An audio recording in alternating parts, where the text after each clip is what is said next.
Chers amis, bonjour, et nous revoilà pour un autre contenu que j'espère vous trouvera en bonne santé. C'est parti. Aujourd'hui, j'ai choisi de vous parler d'une notion linguistique un peu délicate, mais facile à s'approprier si vous restez concentré avec moi. Je vais vous parler donc de l'énonciation, de l'énoncé ancré et de l'énoncé coupé. Et c'est quoi la différence entre ces termes qui appartiennent purement à la linguistique?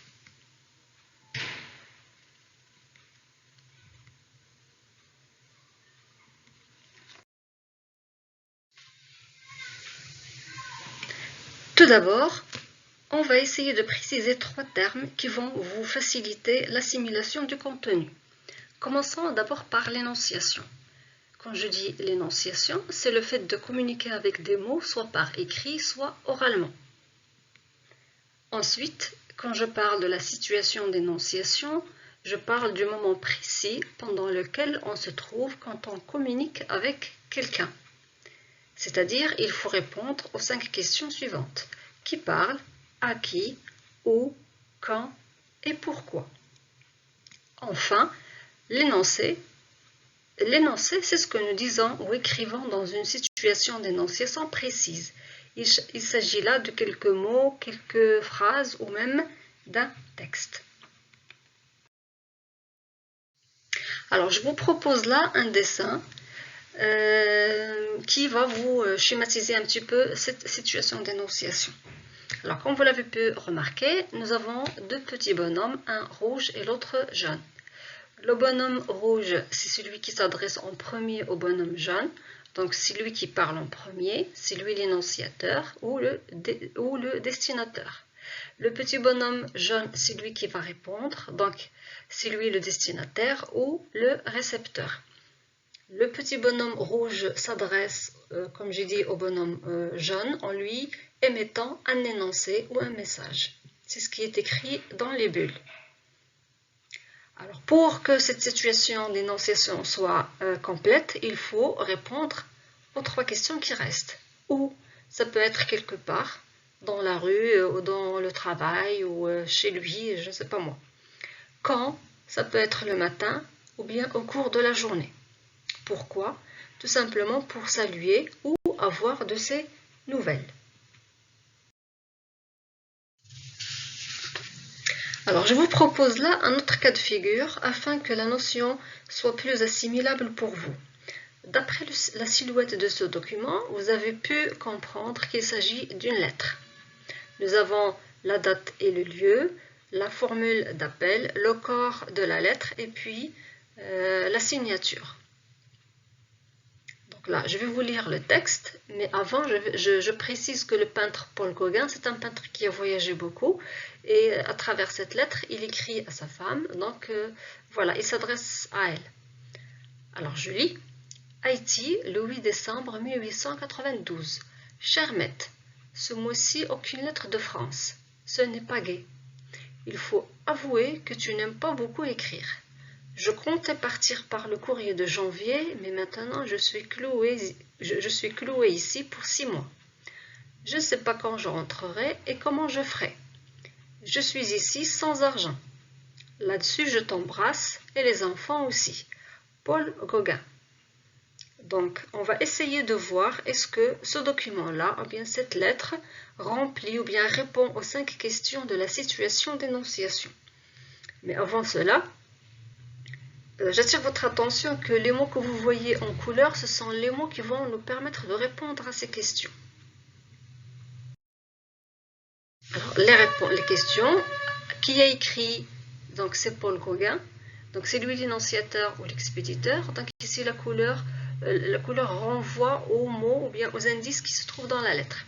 À qui il écrit à sa femme, c'est elle le destinataire ou le récepteur, ou c'est à Haïti. Il y a aussi un adverbe dans la lettre qui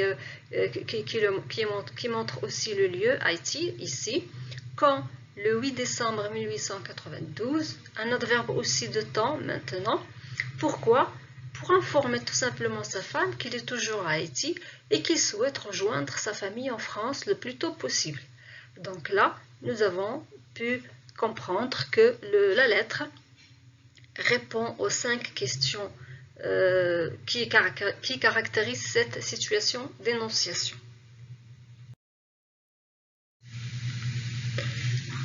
Alors, je vous propose maintenant un autre exemple, un extrait. Alors, je vais lire cet extrait. Aujourd'hui, nous préparons ton anniversaire. C'est ici dans le jardin que nous avons décidé de dresser les tables. Tout devra être prêt demain. Alors, répondons ensemble aux 5 questions déjà vues. Alors, qui parle? Donc, on peut comprendre à travers cet extrait que c'est une maman qui parle. À qui? À sa fille ou à son fils. Où? C'est à la maison. Quand? C'est un moment de la journée. Pourquoi? Pour célébrer un anniversaire ou bien pour organiser un anniversaire. Donc là, facilement, nous avons pu répondre aux 5 questions. Donc, ces réponses-là, les 5, nous permettent de dire que l'extrait A est un énoncé ancré dans la situation d'énonciation. C'est quoi un énoncé ancré dans la situation d'énonciation? C'est un énoncé qui est enraciné ou bien consolidé et attaché à une situation. Voyons maintenant un autre extrait. Je lis. Ce jour-là, il préparait son anniversaire. C'était là, dans le jardin, qu'ils avaient décidé de dresser les tables. Tout devrait être prêt le lendemain. Alors, essayons de répondre ensemble à ces 5 questions encore une fois. Donc, qui parle? On ne sait pas. À qui? On ne sait pas. Quand? On ne sait pas non plus. Où? Dans un jardin. Pourquoi? C'est pour donner une information. Donc, vous voyez que là, les 3 premières questions, c'est difficile de trouver une réponse. Donc là, est-ce qu'on peut dire que la situation d'énonciation existe?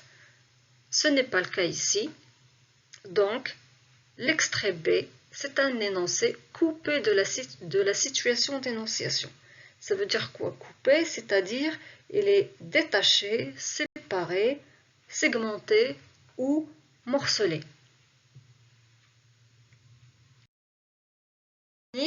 Récapitulons ensemble. La différence entre l'énoncé ancré et l'énoncé coupé, ce sont les indices qu'on trouve dans le texte normalement.